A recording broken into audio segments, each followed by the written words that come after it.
ታሳየኛለህ ታሳየኝ ማርያምን ተኩሷል ሰማኛለህ ማርያምን በዚህ ሰዓት ባደረገው ብሎ በጣም ብዙ ሰው ይመኛል። አቤልን ተኩሶ ቢመታው ራሱ ተመልካች እልል ብሎ ይነሳል። በእርግጠኝነት በጣም መሮታል ተመልካች። በተለይ የአብርሃም ስራ እያየን የአቤልን ስናይ ደግሞ እጅግ በጣም የሚያስጠላ ስለሆነ የአቤልም ስራ የብሩክም ስራ እጅግ በጣም እጅ እያለው ነው። ተመልካች በእነሱ ተማሯል። ስለዚህ ቢተኩሰው አሁን ሮቤል ቃታውን ስቦ በደንብ ቢመታው ራሱ ተመልካች አያዝንም። በእርግጠኝነት ለአቤል ማንም ሰው አያዝንም። ያደረገው ነገር እጅግ በጣም የሚያሳፍር ስለሆነ አሁን ላይም ያንን እየደበቀ ነው። ዞር በላት ታሳየኛለህ ሮቤል አንዴ በእናትህ ጓንዴ ታሳየኛለህ አቤል ለምንድነው ማታሳያቸው? እኔ እኮ የሚገርመኝ ነገር ማሳየት ይሄን ያህል ከባድ ነው እንዴ? በጣም እኮ ቀላል ነው። አብርሃም የት እንዳለ አሳይ ነው የተባልከው። ለአብርሃም አስበ ነው? ለአብርሃም በፍጹም አስበው አይደለም። አቤል በዚህ ሰዓት የሚያስበው የራሱን ጥቅም ማስከበር ነው። ከሄርሜላ ጋር አብርሃም ጊዜ ሳያሳልፍ የሚያገኘው ጥቅም በዛው ልክ እየጨመረ ይሄዳል። ምክንያቱም ሄርሜላ እንደምትከፍለው ሁላችን እናውቃለን። ስለዚህ አቤል ያቺን ገንዘብ ላለማጣት ራሱን ቢያጠፋ ይመርጣል። ተመልከቱ፣ ሽጉጥ ተደቅኖበት ክርክር ውስጥ የሚገባ ሰው ማንም ሰው እኮ የለም። በዚህ ደረጃ ነው እንግዲህ ይሄ ልጅ በብር ተገዝቶ መገዛት ብቻ ሳይሆን እንግዲህ ጭንቅላቱ ሁላ በብር ተመርዟል። ይህንን እንድታውቁ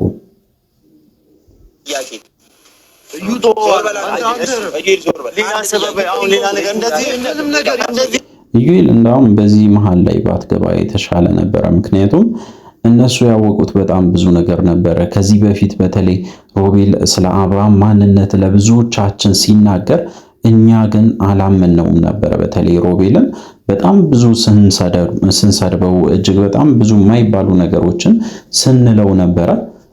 ባለማወቃችን ነው። በዛን ሰዓት ለአብርሃም ጥሩ ነገር አስበን፣ ለሩታ ጥሩ ነገር አስበን፣ ትዳራቸውን በሰላም እንዲኖሩ ፈልገን እንዲታረቁም ስለፈለግን በጣም ብዙ ንግግሮችን ስናደርግ ነበረ። የእውነት ለመናገር ግን ከኛ ቀድሞ ሮቤል አብርሃምን ማንነቱን ሴሰኛ መሆኑን በጣም አስቸጋሪ የሆነ ወንድ መሆኑን ከኛ በፊት ነው የተረዳ። እሱ ብቻ አይደለም፣ ያው ታውቃላችሁ፣ አቡሻም እንደዛው በደንብ ነው የሚያውቀው። ስለዚህ ይህንን ጉዳይ ስላወቀ መሮታል። አሁን በተለይ ሮቤል እንደመረረው በደንብ ያሳያል። በቃ ፊቱ ላይ ሁሉ ነገሩ በደንብ ያስታውሳል። ማለት ያንን ነገሮችን ያደረገው ነገር ትክክል እንደሆነ አሁንም ጭምር እያሰበ እንደሆነ እርግጠኛ ነኝ። ብላችሁን የጠራችሁኝ በዚህ መንገድ አይደለም እናንተ ነው።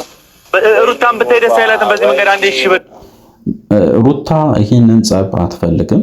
ሁላችሁም ማወቅ ያለባችሁ ነገር እሷም ተናግራለች። እንደዚህ አይነት ጸብ አልፈልግም፣ ከአብርሃም መለያየት ብቻ ነው የምፈልገው፣ ወረቀቱን ፈርሞልኝ ሁሉም ነገር እንዲጠናቀቅ እፈልጋለሁ ብላ ሐሳቧን አንስታለች። ስለዚህ እንግዲህ ወረቀቱን ሁሉ ነገር ከፈረመ በኋላ የአብርሃም ጉዳይ እስከ ወዲያኛው ያበቃል ማለት ነው። ስለዚህ ይህንን ነገር ብቻ ነው እሷ የምትፈልገው። በዚህ ሰዓት እነ ሮቤልም እነ አቡሻም የፈለጉት አንድና አንድ ብቻ ነው። ሩታ የላከችው መልእክት አድርሶ አብርሃም ወረቀቱ ላይ ፈርሞ ሁሉም ነገር አጠናቀው ወደ ቡታጅራ መመለስ ብቻ ነው የሚፈልጉት። በዚህ ሰዓት ይህንን ነገር ነው እነሱ የሚሰማቸው። ለዛ ነው እንደዚህ የሚከራከሩት። ሮቤል ጥሩ ነገር እያደረገ ነው። የእውነቴን ነው የምላችሁ፣ እንደ ወንድም የሚገባ በተለይ ለእህቱ እንግዲህ የሚገባውን ነገር በሙሉ እያደረገ ነው። ከዚህ በፊት ያጠፋውን ነገር እንርሳው። አሁን ላይ እየኖሩ ያሉትን ህይወት ነው እኛ ማሰብ ያለብን። በተለይ ሩታ ካሁን በኋላ መጎዳት ስለሌለባት ስለ አብርሃም ብላ እንግዲህ በጣም ብዙ ዋጋ ከፍላለች። ስለሆነ ካሁን በኋላ ስለነሱ መጨነቅ የለባትም ብዬ ነው የማስበው። ይኸውልህ አንድ ነገር አንተ ጀመረ ይኸውልህ እሺ በፈልግ ማለት ግንባርን ነው የምልህ፣ ግን መጀመሪያ አብርሃምን እኮ ማሳየት ከባድ አይደለማ። እዚህ ጋር ነው ብሎ መናገር ይችላል። በዚህ አብርሃም ተደብቆ መቼም አይቀርም። መምጣቱ አይቀርም ወደ አዲስ አበባ ወይም ደግሞ ወደ ቡታጅራ መሄዱ አይቀርም። በዛች መሃል ያገኙታል። ግን ነገሩ ለምንድን ነው እንዲከር የሚፈልገው? አቤል እንዲከር ነው የሚፈልገው። ሁሌ ጭቅጭቅ እንዲነሳ፣ ሁሌ ብጥብጥ እንዲነሳ፣ ሁሌ ነገር እንዲከር ነው የሚፈልገው። ለምን እንደሆነ እንግዲህ ተመልከቱ። አብርሃም ገና ለገና እንግዲህ በጥይት ሊለው ይችላል ብሎ ስላሰበ ለዛ ነው አላሳየም የሚለው። እንዴ ለራሱ መቼ እርግጠኛ ሆነ መኖሩን? በጥይት እኮ ሊለው ይችላል። ሮቤል በዚህ እኔ በጣም አስተዋይ ሰው እንደሆነ አውቃለሁ። አይለውም፣ ለማስፈራራት ያክል ነው አሁን እየተጠቀመ ያለው ይሄንን ሽጉጥ። ግን ማወቅ ያለባችሁ ነገር ማስፈራራቱ ራሱ አይፈራም። በቃ ልቡ ደንዳና ሆኗል። የአቤል ልብ በጭራሽ እንግዲህ በዚህ አይረበሽም። ከዚህ በፊትም በጣም ብዙ ነገር ሲያረጉት ነበረ። በተለይ አቤልን ይዞ ቀጥቅጦ ራሱ አቤል ማለት በጭራሽ ሚስጥር ከያዘ የማይተነፍስ ልጅ ነው። ብትገሉት ራሱ አይናገርም። ስለዚህ ይህንን ነገር እርግጠኛ ስለሆኑ እነሱ ለማስፈራራት እየሞከሩ ነው። ግን በጭራሽ አይናገርም። ምክንያቱም የሚቀርበት ጥቅም አለ። ሁሌ የምናገረው ነገር ሄርሜላ የምትከፍለው ሳንቲም እንዳይጎልበት በጣም ይጠነቀቃል። ራስ ወዳድ ነው አቤል። ይህንን እንድታውቁ።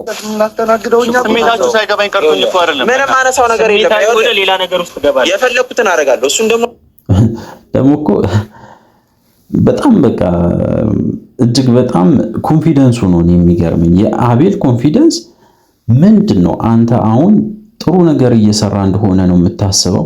በጭራሽ ጥሩ ነገር እኮ አላረክም። እስከ ዛሬ ድረስ እኮ ተመልካች በአንተ እንዲያዝን ቤተሰብ፣ በተለይ የሩታ ቤተሰብም የአብርሃም ቤተሰብም ሙሉ ኦዲየንሱ ማለት ይቻላል የአብርሃምም የሩታም ተከታዮች በሙሉ በአቤል እንዲያዝኑ ሆኗል። ምክንያቱም ያ ደግሞ የአቤል ስራ ነው። የአቤል መጥፎነት፣ የአቤል እጅግ በጣም ርህራሄ የሌለው ጭካኔ የተሞላበት ድርጊቱ ነው። በጣም ብዙ ጊዜ ነግሬያቸዋለሁ። ሄርሜላን ያመጣ እሱ ነው። ትዳራቸውን የበጠበጠ እሱ ነው። ሩታ ከቤት እንድትወጣ ያደረገው እሱ ነው። እንዳውም ሁላችሁም ማስተዋል ያለባችሁ ያኔ ሩታ ልትወጣ ስትል ለምን እንኳን ማስቀረት እየቻለ በቃ አንድ ጊዜ ብቻ ነው የጠየቃት። አብርሃምን እንጠይቀው እንዲህ አይነት ነገር እሱ ማወቅ አለበት እኮ ስትወጪ። ከዛ በኋላ ያንን መልስም በቀላሉ መለሰች። እሷ ብዙ መናገር አልፈለገም። በስተመጨረሻ ሩታ ከቤት እንድትወጣ አደረገ።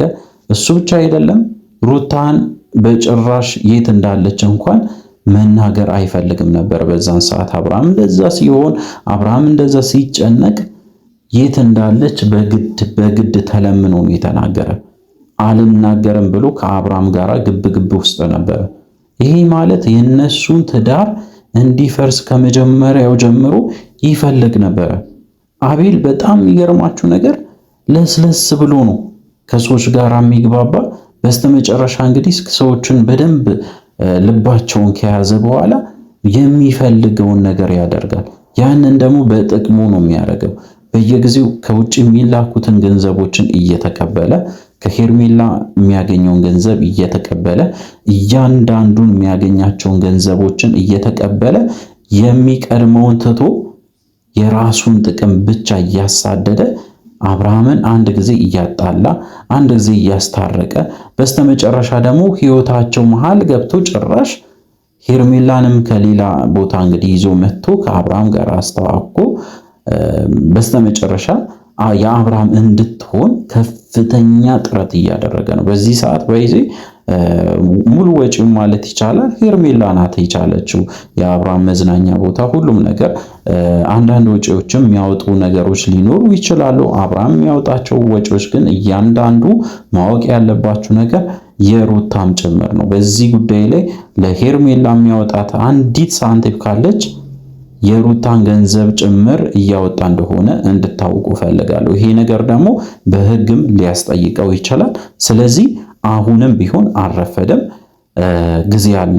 አቤል ወደ ሕግ ሳይሄዱ ወይም ደግሞ ሳትከሰስ በሌላም መንገድም በዛም በዚህም ይሁን ተመልካችም ቢሆን ተነስቶ ሊከስ ስለሚችል ካሁኑ ከነሱ ህይወት ውጣ። እሱ ብቻ አይደለም ያደረካቸው ነገሮችን እኛ እረሳልሃለን። ስለዚህ ማድረግ ያለብህ ይቅርታ ጠይቀ ኦዲየንሱን በትክክለኛ ማንነት ተመለስ። ካልሆነ እነዚህ ልጆችም ይገሉዋል። በስተመጨረሻ ሸቤ ነው የምትገባ። እንደዚህ ሆነ እንዳትቀር እፈራለሁ። አሳየኝ ሲሉ ላሳያችሁ የምችለው እስኪ ንገረኝ። በቃ ምንም ይፈጠር ነገር የለም። ለሰላምታው ነው የመጡት። አውቆ በቃ ነገሮች እንዲከሩ የሚፈልገው አቤል ነው። ስለዚህ ጉዳይ በይዚ ብዙ መናገር ራሱ አያስፈልግም። አቤል በጣም መጥፎ ሰው ስለሆነ እንግዲህ በቀጣይ ቪዲዮ እንገናኛለን። ስለዚህ አዲስ ከሆናችሁ ሰብስክራይብ ማድረግ እንዳይረሳ። በቀጣይ ቪዲዮ እስከምንገናኝ ድረስ በያላችሁበት ጤናና ሰላም ይሁንላችሁ።